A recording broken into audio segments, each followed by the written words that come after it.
नमस्कार, active news Mahak में आपका स्वागत है। मैं हूं आपके साथ आरोही। देखते हैं आज की नई ताजा खबरों में क्या है आपके लिए खास।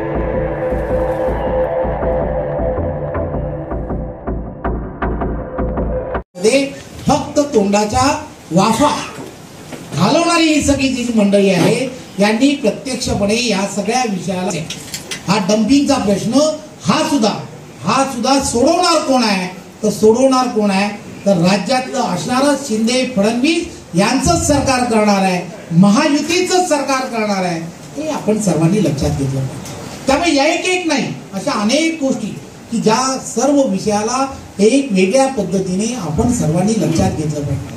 पूर्वीचं काँग्रेसचं गव्हर्नमेंट फक्त भ्रष्टाचार करत होतं। संरक्षण खात्यामध्ये त्यांनी कशा पद्धतीचे भ्रष्टाचार केले बोफर्स तुम्हाला माहित आहे। परंतु आज काय लक्षात येत आहे की आज या देशामध्ये 7,000 किलोमीटर पर्यंत क्षेपणास्त्राने आज हल्ला करण्याची ताकद जर कोणी निर्माण केली असेल तर ती आदरणीय पंतप्रधान नरेंद्र मोदीजींनी केली। तेजस सारखे अनेक असे हेलिकॉप्टर्स लढाऊ हे सगळे आज जगभरामधील असणाऱ्या छोट्या छोट्या देशांना हे आज निर्यात करण्याचं काम हे सगळं कोण करत आहे तर आज मेक इन इंडियाच्या माध्यमातून आपल्या देशामध्ये आज आपण स्वतः करतोय। फक्त पाणी नाही, आपण जमिनीवरती गडकरी साहेब काम करताय। 38 किलोमीटर पहिले 14 किलोमीटरचे रस्ते होत होते, आज 38 किलोमीटरचे रस्ते एका दिवसात व्हायला सुरुवात झाली आहे। एफोर्डेबल हाऊसिंग किती होत होतं तर एका दिवसाला होत होतं फक्त 200 होत होतं, आज एफोर्डेबल हाऊसिंग एका दिवसाला 2000 व्हायला सुरुवात झाली आहे। हा फरक आहे नरेंद्र मोदीजींच्या असणाऱ्या कामामधला असणारा फरक आहे। त्यांनी एक गोष्ट लक्षात घेतली, पाण्यामध्ये कोणी विचार केला नाही, जलवाहतूक चालू करण्याच्या संदर्भात कोणी निर्णय घेतला नाही। आपण पाहताय रोरो सर्व्हिसेस सर्व ठिकाणी सुरू झाल्या, वेगवेगळ्या ठिकाणी या संदर्भामधला विचार करायला सुरुवात झाली आहे। माल वाहतूक मोठ्या प्रमाणामध्ये त्यामध्ये सुरू झाली आहे।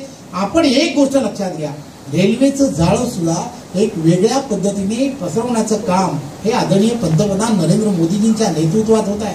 प्रत्येक ठिकाणी रेल्वेचं जाळं एक वेगळ्या पद्धतीने पसरवण्याचं काम हे आदरणीय पंतप्रधान करत असताना मेट्रो असेल, बुलेट असेल, या सगळ्या गोष्टीला सुद्धा एक वेगळ्या पद्धतीने प्राधान्य आदरणीय पंतप्रधान नरेंद्र मोदीजी देत आहेत। जवळजवळ 12 लाख कोटी रुपये, आकडे लक्षात ठेवा, 12 लाख कोटी रुपये इन्फ्रास्ट्रक्चर मध्ये आदरणीय पंतप्रधान नरेंद्र मोदीजी यांच्या नेतृत्वामध्ये इन्व्हेस्टमेंट होत आहेत।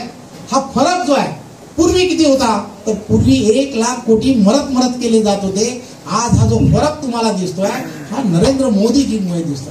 हा फरक जो आहे हा नरेंद्र मोदीजींचा असणारा फरक आहे।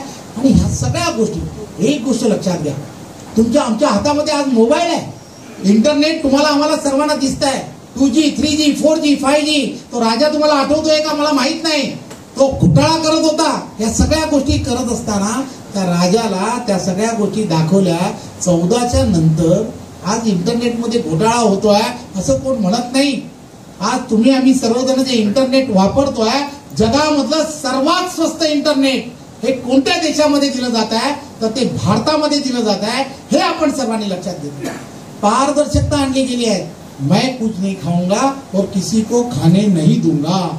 या 10 वर्षामध्ये त्यांनी या दृष्टिकोनातून काम करायला सुरुवात केल्यामुळे या गोष्टी ज्या आहेत त्या गोष्टीमध्ये गतिमानता यायला झाली।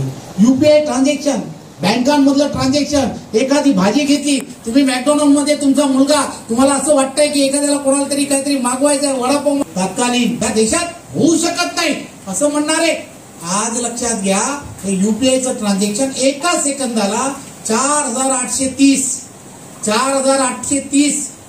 एका सेकंदाला एवढी ट्रान्झॅक्शन या देशामध्ये होतात। हे आकडे हे खरे आकडे आहेत, खोटे आकडे नाही आहेत। आणि पूर्ण जगामध्ये होणारं UPIचं जे ट्रान्झॅक्शन आहे 100%चं ट्रान्झॅक्शन जे पूर्ण जगामध्ये होतं त्याच्यामधलं आपलं भारताचं योगदान काय तर भारताचं योगदान 46% आहे। भारताचं योगदान 46% आहे। देश बदलतोय, देश वेगळ्या दिशेने जातोय, अर्थव्यवस्थेमध्ये आमूलाग्र बदल होत आहे, हे जे सांगितलं जात आहे हे कशामुळे आहे, याचं सर्वाचं कारण काय तर धोरण आहे, पारदर्शकता आहे। पारदर्शकतेमुळे या सगळ्या गोष्टी सोप्या होत चालल्या आहेत। एक गोष्ट लक्षात घ्या, या सगळ्या गोष्टी करत असताना आदरणीय पंतप्रधानांची असणारी भूमिका, ही भूमिका तुम्हाला प्रत्येकाने लोकांपर्यंत पोहोचवणं हे अत्यंत गरजेचं आहे. त्या देशामध्ये आज पूर्वी पण या देशामध्ये असणारा प्रत्येक जण हे सर्व करत होऊ शकत होतं. हा शेतीप्रधान देश आहे.